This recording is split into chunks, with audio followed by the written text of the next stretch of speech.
up, dudes? It's Snail. Back by popular demand, it's that special time of the month where I tell you what the best mods of the month were for September 2025. As always, stay till the end to find out which one is going to win best mod, and remember, all mod links are in the description if you want to play them, and like and subscribe if you want more.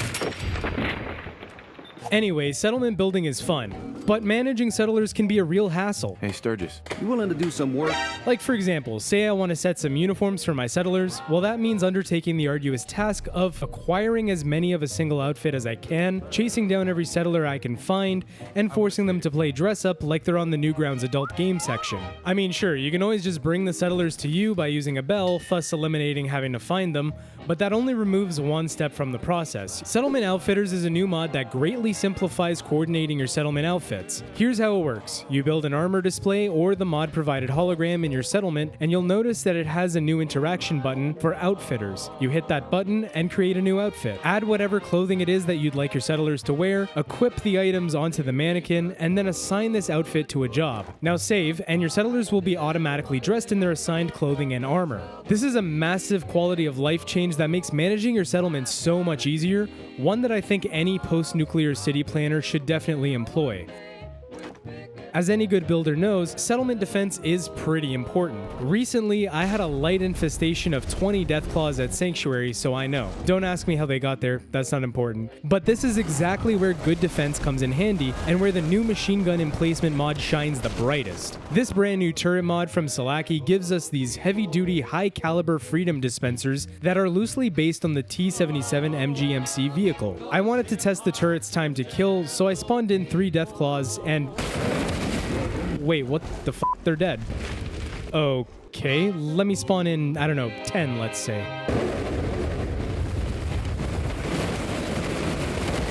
Wow, holy shit. This turret produces absolute carnage. For fun, I doubled the number of deathclaws and spawned in another 20. It took about twice as long to kill them this time, but doubling up on something tends to do that, so that's not really a surprise.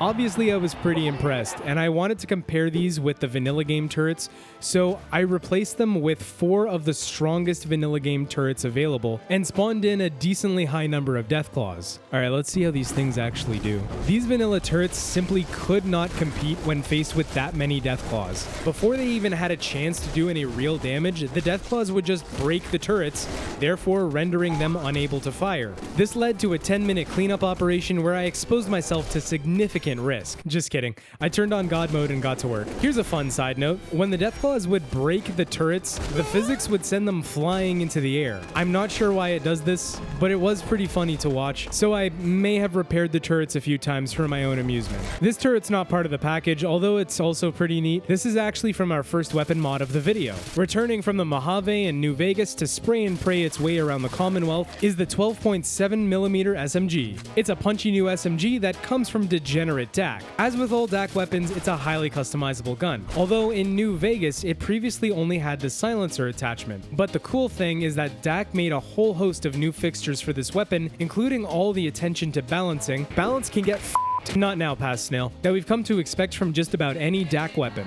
Of particular interest to me was building 3 different variants and testing them out. First was a long-range build, then a regular SMG, and one that was optimized for up-close and personal engagements. They all performed pretty well, but you're gonna want to keep an eye on your ammo count since the mag size is fairly small, and this thing kicks like a mule on several doses of Psycho. Yeah, the damage output is really high for an SMG, but you'll be reloading with great frequency if you can't hit your shots. It's me, by the way, I can't hit my shots to save my life.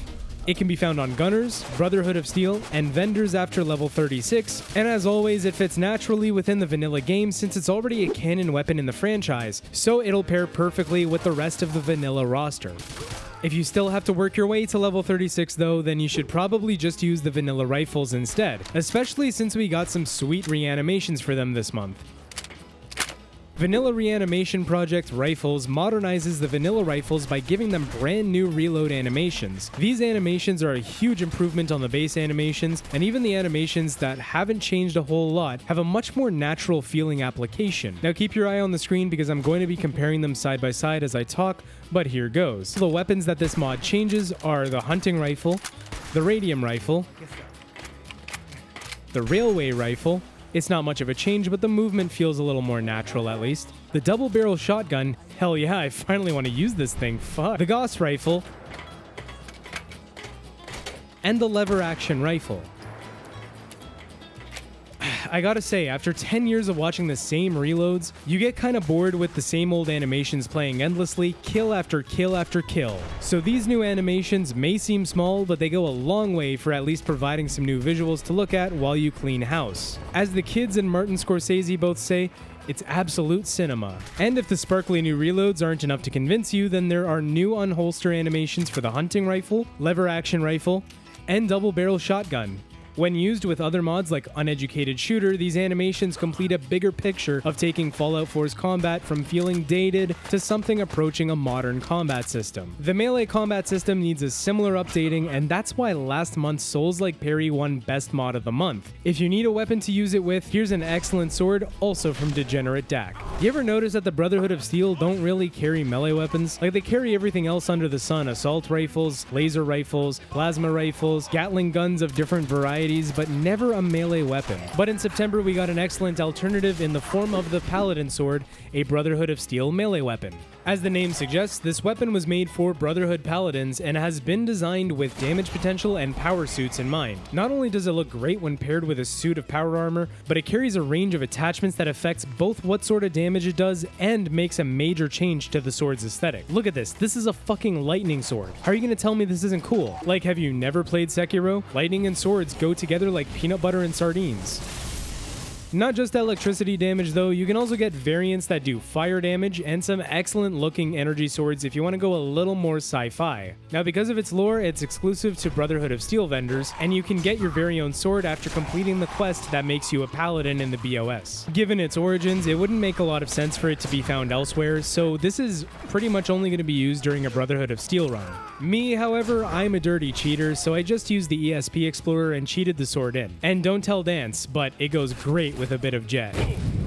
The time dilation effect that using jet provides is one of my favorite effects in the game. You can whip it out in the middle of a fight and gain a sudden speed advantage over your enemies. There's also a mod by the name of VAPS that takes this time dilation effect and powers it with your ability points, working it into the game as a replacement for VATS. Well, no matter how you use it, time dilation in Fallout 4 just got better.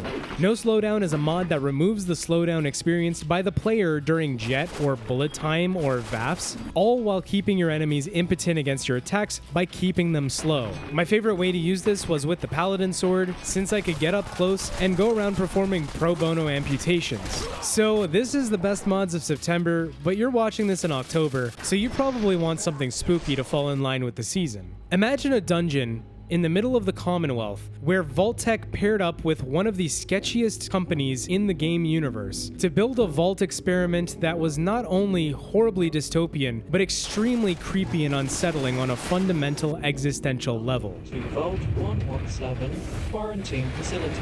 This mod dungeon is a perfect mix of horror and action elements. Although the two elements sort of exist separate to one another, it's kind of hard to describe, but in my opinion, it's best if you go in with fewer details anyway. For that purpose, I'm going to try not to spoil too much. I went into this dungeon almost completely blind, and I have to say I was pleasantly surprised with the outcome. Oh my god, what the fuck? Just a quick note, bring a flashlight, like the Magnite that we covered in July's video. You'll see why in a second. To get to Vault 117, you'll have to go to Jamaica Plain and look for the billboard on the northern edge of town. Once you get there, climb up to the cliff that the billboard sits on, and look for the little hatch situated right underneath the billboard. Flashlight in hand, get inside the hatch, and once you're in there, you'll notice immediately that it's quite dark. Whoever was here hasn't been here for quite some time, which is a fact that gets confirmed when you go down the elevator and find a lore note sitting beside a terminal. As you progress through the vault, you'll notice that this isn't quite like any vault you've ever seen, whether vanilla or modded, and it's up to you to discover what happened here. Why is this vault empty, and why are there so many mannequins dressed in vault suits hanging around? Like I was saying, the story of this vault is exclusively told through notes and the environment, so keeping your eyes peeled is important as you explore and avoid the danger chasing you. Take the stim pad. Oh god, here she comes. I will elaborate as lightly as possible. Ghost, oh my god, she's flickering! Basically, the entire first half of the mod is a game of cat and mouse between you and an enemy that you cannot effectively fight by any means, so your only option is to run. Thankfully, a lot of the dungeon is actually designed to be beneficial to you running away, so I engaged a little bit of my former Dead by Daylight prowess and did my best to stay out of harm's way. God, my Dead by Daylight days are coming in handy for this. Beyond that, I can't really say too much more about the enemy, but hopefully that conveys a little bit of what you'd be up against in the first half. Dirty laundry basket. Holy shit. Now this first half closes off with a few very impressive set pieces that put you on edge. What the fuck? What the fuck is this? Thank God I found the barber's office. But it does eventually give way to a second half that manages to somehow up the ante on the horror by bringing twisted monsters into the fight. The environments and the enemies themselves really remind me of Doom in a way. They have this arena shooter feel that can really only be found in one of the classic boomer shooters, but it still feels distinctly Fallout in an impactful way.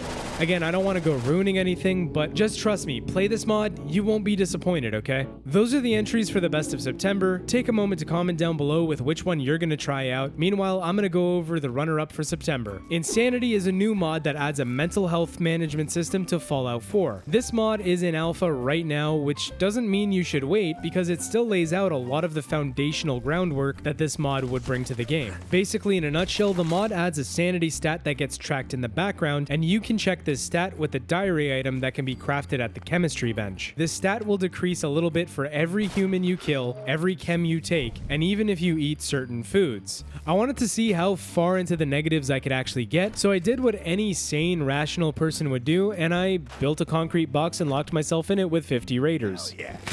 Just as Todd intended. After emancipating them from existence, I reached negative 100 sanity and developed depression, and then I checked my Pip-Boy and realized my character had depression too. Another 50 raiders later, and negative 200 sanity gave me PTSD. Then negative 300 sanity gives amnesia, and finally schizophrenia at negative 400. The box full of raiders was good therapy though, so I just kinda kept going, until I got pulled into a dungeon against my own will. Now this particular dungeon is a hub, and this hub leads to 9 different levels where you have to literally fight your demons in order to escape, and the levels themselves are actually pretty fun to explore. Every level requires you to find a door, find a key, and then go unlock the next level in the index room. But saying that doesn't really do the experience justice, since there's a lot of atmosphere that you can soak up along the way, so it's just better overall if you experience it. So the best mod of the month for September 2025 is gonna be Vault 117. This dungeon was unexpected. I think the combination of a lack of a clear objective, good dungeon design, the cat and mouse gameplay, and the intriguing premise made for a very effective horror experience in the first half. Bro, it's like 1 in the morning, what am I doing? The second half was also very good. Very impressive action gameplay with some extremely grotesque new enemies. These enemy names will make sense once you play the mod, trust me. And an open arena design make for an excellent Doom-like experience. Anyways, that's all I have for you today. Thanks for watching, like and subscribe if you want more of these best mod of the month videos. Comment down below with your favorite, and of course, all the mods shown here can be found in the description for downloading, along with the links to my Discord server where we talk about mods and lots of other things too, Patreon, where I post random shit that I feel like posting, and my song on Spotify. Thanks again for watching. I'm Snail. Take care, brush your hair, and peace, dudes. I'm out of here. So it's gonna pair perfectly with the rest of the vanilla I almost wanted to say the vanilla lobster. You guys ever eaten a vanilla lobster? No, you haven't. Don't fucking lie to me, okay? Jesus Christ, this shit really dries out my throat. I mean, it doesn't help that like I'm vaping at the same time, which also dries out my throat. So I'm kind of like double ending my throat right now.